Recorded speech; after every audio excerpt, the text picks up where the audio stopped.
नमस्कार मेरे मित्रों एवं मित्राओं, क्या हालचाल। तो देखो भाई, आज के क्लास में अपन डिस्कस करने वाले एक बहुत ही शॉर्ट टॉपिक जिसको हम लोग बोलते हैं केमिकल रिएक्शन। ठीक है, टॉपिक बहुत शॉर्ट है, लेकिन होता क्या नहीं कि मैक्सिमम बच्चों को शॉर्ट टॉपिक जो है वो बहुत ईजी टॉपिक है, जो कि समझ में आ जानी चाहिए।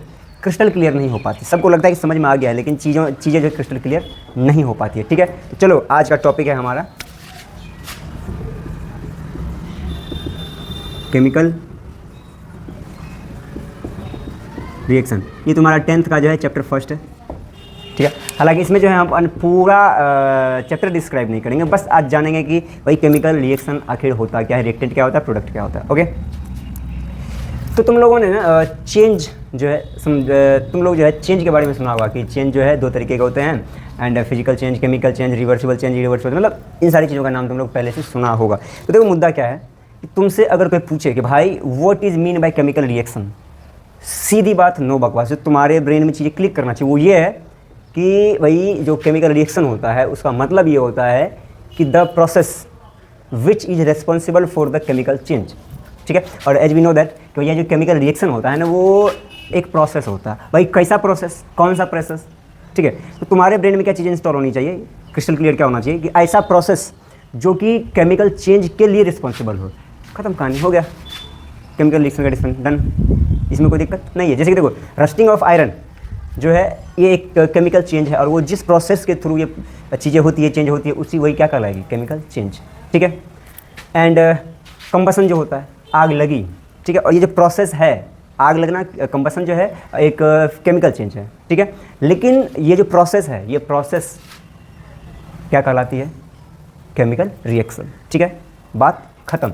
अभी देखो यहाँ पे जो है कुछ चीज़ों का हम लोग को ध्यान रखना पड़ता है। जो केमिकल चेंज होती है तो उसमें ना न्यू सब्सटेंसेस का फॉर्मेशन होता है, क्योंकि तुम जब भी बोल दिए क्या कि केमिकल चेंज, तुम जब भी बोल रहे हो केमिकल चेंज है, तो वहाँ पे जो है जो भी सब्सटेंसेज है इनिशियल फेज में, तो वो जो है न्यू सब्सटेंस का फॉर्मेशन करेगा ही करेगा, तभी जो है वो क्या कहलाएगा, केमिकल चेंज। आई बात समझ में? तो देखो लेट सपोज हमें एक फुद्दू सा एग्जाम्पल लेते हैं। देखो वाटर के बारे में हम लोग बात करें, जैसे हाइड्रोजन गैस है एंड ऑक्सीजन गैस है। भाई ये हाइड्रोजन हुआ और ये ऑक्सीजन हुआ, तो भाई इसका जो है अपन अगर रिएक्टेंट प्रोडक्ट लिखें तो क्या बना ये, तो देखो हाइड्रोजन था पहले, ऑक्सीजन था पहले, ये दोनों जो है कंबाइंड किया, ठीक है, और ये जो है क्या बनाया। इसको ऐसे समझो कि हाइड्रोजन एंड ऑक्सीजन के थ्रू पानी का बनना कौन सा चेंज हुआ, केमिकल चेंज हुआ। ठीक है, और ये जिस प्रोसेस के कारण बना वही प्रोसेस क्या कहलाएगा, chemical reaction. Is it clear? हाँ, तो अब देखो इसमें कुछ चीज़ें जो है समझने वाली होती है।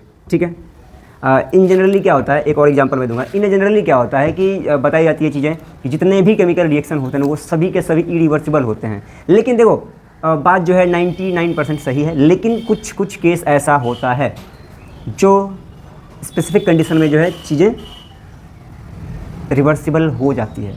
ठीक है, और थोड़ा सा उस पर हम लोग नज़र डालेंगे। ठीक है, अमोनिया है, अमोनिया वाले केस अगर हम बात करेंगे तो देखो नाइट्रोजन गैस है और ये हाइड्रोजन गैस के साथ रिएक्ट करके जो है ये बनाएगा तुमको अमोनिया। ठीक है, बन गया अमोनिया। बैलेंसिंग हम लोग बाद में देखेंगे। तो होता क्या है, ये जो केस है नाइट्रोजन से अमोनिया का बनना, ठीक है, इसमें जो है थोड़ा सा रिवर्सिबिलिटी का नेचर होता है। ठीक है, हालांकि कंप्लीट नहीं होता है, पार्शियल ही होता है। ठीक है, रिवर्सिबिलिटी इन द सेंस, कहने का मतलब ये हुआ कि जो rate of formation of product होता है, ठीक है, थोड़ा बहुत जो है ये अमोनिया जो है NH3 से इधर की, मतलब डायरेक्शन का मतलब कहना हम ये चाहते हैं कि जो रिएक्शन का डायरेक्शन, इस रिएक्शन का डायरेक्शन इधर था। ठीक है, तो अमोनिया से ये भी बनने का डायरेक्ट जो है पार्शियली जो है ये इधर से इधर की ओर भी ये रिएक्शन मूव करती है। ठीक है, अब समझते हैं मुद्दे की बात को। चीज़ें आती है क्या, अच्छा वो देखो बाद वाली बात करेंगे, ये बस थोड़ा सा इन्फॉर्मेशन दे दी। जैसे किसी का बात करो तो ये एक स्पेसिफिक कंडीशन इधर से उधर गया, ठीक है, और इसको जो है हम लोग यहाँ से इधर भी लाते हैं, लेकिन वो जो है वहाँ पे हम लोग केमिकल प्रोसेस यूज करते हैं। ठीक है, तो मैनुअल मेथड नहीं हुआ तो उसको हम लोग जो है रिवर्सिबिलिटी के केस में नहीं रखेंगे। चलो मुद्दे की बात करते हैं। फिलहाल जो है हम लोग वन डायरेक्शनल समझते हैं। तो जो रिएक्शन का इनिशियल फेज होता है ना, उसको हम लोग बोलते हैं रिएक्टेंट।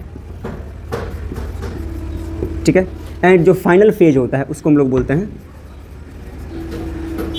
प्रोडक्ट।